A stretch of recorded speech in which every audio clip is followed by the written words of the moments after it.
pour un nouveau plateau Made in France au cœur des universités d'été du MEDEF. Alors je reçois Maxime Holder, donc le PDG du groupe Paul, qui va nous parler de ce thème du Made in France et notamment première question que j'aimerais vous poser. Bonjour d'abord. Bonjour.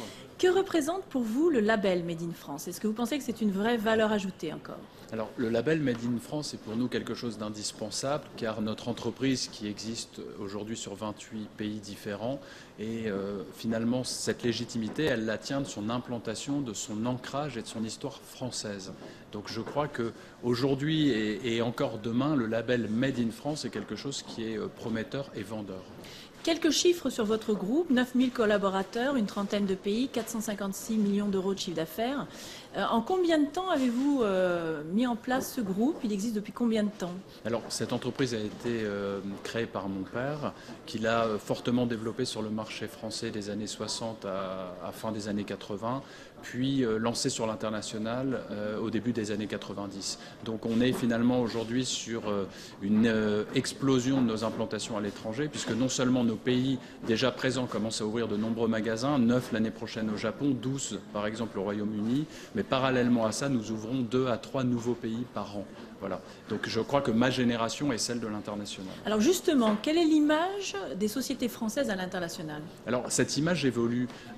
J'ai usage de raconter qu'il y a encore 10 ans, lorsque Paul ouvrait des magasins, il le faisait avec le drapeau bleu-blanc-rouge sur sa devanture. Ce qui n'est absolument plus le cas aujourd'hui, car je crois que l'image de la France à l'international continue d'être celle d'Amélie Poulain, ce qui en fait son attractivité. Et je crois qu'aujourd'hui, cette offre France telle que nous l'avons doit être plus compétitive qu'uniquement le cocorico, si vous me passez l'expression. Donc il faut la compléter. L'image de la France continue d'être excellente à l'international. Notre pays a de nombreux atouts et je crois qu'il faut être capable de les porter, de les mettre en avant.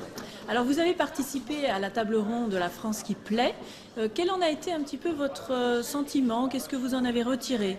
Alors, nous étions 7 à participer, donc je crois que nous avions tous finalement le ressenti que nous avions en France de nombreux atouts, de nombreux avantages, que malheureusement la France qui plaît à l'étranger n'est pas forcément celle qui plaît en France, et que par conséquent nous avons souvent tendance, mais je crois que c'est un côté bien français, à nous flageller, et donc à voir plutôt les mauvais côtés que les bons côtés. Donc ça, c'était un peu un sentiment unanime qui nous laisse simplement penser que l'entreprise a son rôle à jouer dans cette audace dont nous avons besoin pour conquérir les territoires extérieurs et présenter une certaine image de la France. Alors vous parliez justement du côté très individualiste des sociétés françaises. Est-ce que vous pouvez développer votre vision? Oui, on a usage de dire que les entreprises allemandes, par exemple, chassent en meute, alors que les entreprises françaises ont souvent tendance, malheureusement, à essayer de conquérir des territoires internationaux de façon solitaire. Je crois que ça peut être assez difficile de changer les choses. Au sein du comité éthique du MEDEF auquel j'appartiens, nous réfléchissons sur la relation entre grandes et petites entreprises. Et l'une des pistes, justement, qui était avancée, était que les grandes entreprises, les grosses sociétés françaises qui sont, il faut le rappeler, très largement internationalisées, car nous avons quand même 32 de nos champions français qui font partie des 500 premières entreprises mondiales, devraient peut-être être capables d'accompagner de façon, je dirais, plus individualiste justement ces PME, ces entreprises françaises qui cherchent à s'exporter et qui sont par exemple en France beaucoup moins importantes que les PME allemandes. Quand vous cherchez à vous implanter sur un nouveau marché, comment vous vous y prenez? Qu'est-ce qui est compliqué dans une démarche d'export? Alors, ce qui est compliqué, c'est d'appréhender finalement le besoin du marché. La chance que Paul peut avoir, c'est que nous sommes des acteurs sur la boulangerie-pâtisserie, mais nous avons un côté restauration. Donc, nous avons une palette de services qui nous permet finalement d'offrir quelque chose. Certains pays consommeront du pain, d'autres très peu, voire pas du tout. La seule chose, c'est qu'il faut appréhender finalement ce que le pays attend de nous. Il attend de nous un produit, mais une image de la France. Paul est une ambassade de l'art de vivre, je dirais, à la française, et il faut être capable finalement de comprendre la mentalité du pays. J'ai implanté personnellement les premières boulangeries Paul au Royaume-Uni. Vous connaissez la tradition, je dirais, conflictuelle, mais je le dis sur le ton humoristique, entre la France et l'Angleterre. Donc j'ai essayé plutôt de mettre en avant le côté de la gastronomie française, plutôt finalement qu'une certaine arrogance que les Britanniques peuvent avoir tendance à nous reprocher. La restauration, en quoi consiste cette activité chez vous? Alors en fait, Paul est traditionnellement un boulanger, mais nous avons aujourd'hui une offre très forte sur ce que l'on appelle appelle le snacking, par le biais des sandwichs notamment, qui représentent une grande partie de nos ventes, et aussi par la possibilité que vous avez de vous asseoir et d'être servi dans le cadre d'un restaurant traditionnel. La Chine, est-ce que c'est un objectif important pour vous? Oui, la Chine, vous l'avez vu, est passée deuxième économie mondiale et je pense qu'on peut tous parier sur sa future position numéro 1. Paul est implanté à Shanghai depuis 4 ans et a su démontrer que finalement l'offre française autour de la boulangerie-pâtisserie pouvait correspondre à une attente de consommateurs qui évoluent dans leur mode de consommation et qui passent de la culture du riz à celle du blé.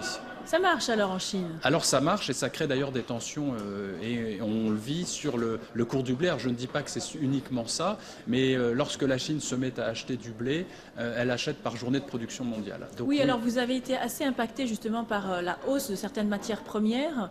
Comment ça se gère sur un marché international? Alors la difficulté que nous avons, c'est que le fait finalement d'apporter l'art de vivre à la française fait que pour être crédible, il faut le faire aussi par des matières premières qui sont françaises. L'ensemble des farines qui servent à la réalisation du pain Paul fabriqué de par le monde, par exemple, vient de France. Mais le jambon, le beurre, le fromage de la même façon. Donc notre difficulté pour nous aujourd'hui, c'est que finalement nous ne diversifions pas nos approvisionnements, mais nous les centralisons sur le marché français. Donc on a aujourd'hui une vraie difficulté de négociation finalement sur des prix de matières premières dès lors que nous avons un fournisseur pays unique. D'accord, d'où une problématique Made in France. Alors, dernière question que j'aimerais vous poser concernant la responsabilité sociale des entreprises. Qu'est-ce que vous en pensez? Est-ce que c'est une démarche que vous avez initiée au sein de votre activité? Oui, puisque Paul, en 2009, a reçu un prix pour les entreprises pratiquant la RSE, donc les entreprises de plus de 500 salariés pratiquant la RSE. Nous sommes très engagés sur la diversité, le plan Espoir banlieue, nous menons des actions sur le handicap. Ma conviction intime est que dans l'offre France, nous ne pourrons plus nous limiter uniquement à un produit Made in France, mais je crois que c'est un modèle sociétal, un modèle d'entreprise que nous devons construire et défendre à l'identique de ce que les Britanniques peuvent faire avec le label Investors in People, qui est porté par la moitié des grandes entreprises britanniques, tant sur leur territoire qu'à l'étranger. Donc il faut peut-être une union nationale finalement à un moment donné sur un modèle d'entreprise que nous pourrions défendre et exporter. Et vous y croyez intimement ou est-ce que c'est vraiment un faire-valoir que vous utilisez comme un outil marketing? Écoutez, moi j'y crois pour notre pays, j'essaye de défendre la création d'un label d'entreprise française et je souhaite porter finalement un modèle différent. Je voudrais simplement apporter une illustration. Lorsque Paul arrive en Roumanie ou sur le territoire chinois dont vous parlez, les collaborateurs chinois qui rentrent dans notre entreprise française viennent certainement chercher un management différent de celui qu'ils peuvent connaître dans une entreprise de leur propre pays. Je crois que la France doit pouvoir répondre à cette attente du reste du monde, ce qui nous permettra d'ailleurs de recruter des collaborateurs en dehors de nos frontières et de leur apporter effectivement peut-être un produit qu'ils ne connaissent pas, mais finalement un mode de management et une image qui est celle qu'ils ont de la France. Alors Maxime, quelle image aimeriez-vous que vos salariés aient de vous?